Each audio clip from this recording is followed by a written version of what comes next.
Ex-pejabat Ditjen Pajak Rafael Alun Trisambodo ketahuan menyembunyikan harta kekayaannya di dalam safe deposit box.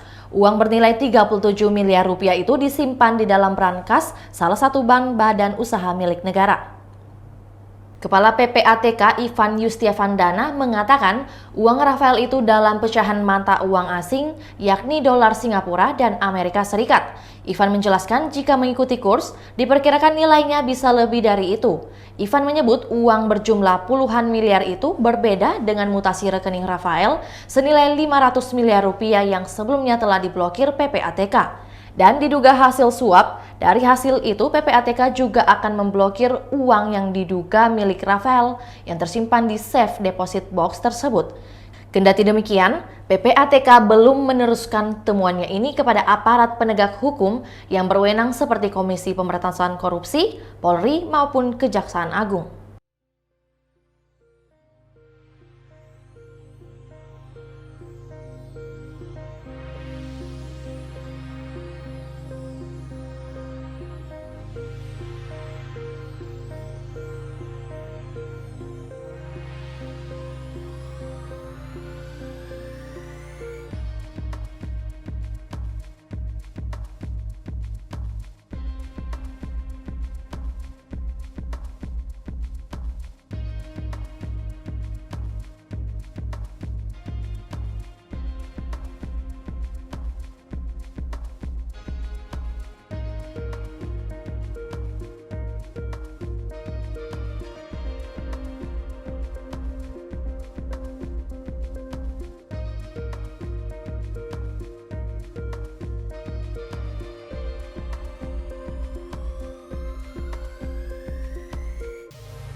Itulah tadi berita hot news kita pada hari ini. Saksikan berita hot news lainnya hanya di kanal YouTube dan Facebook Tribun Timur.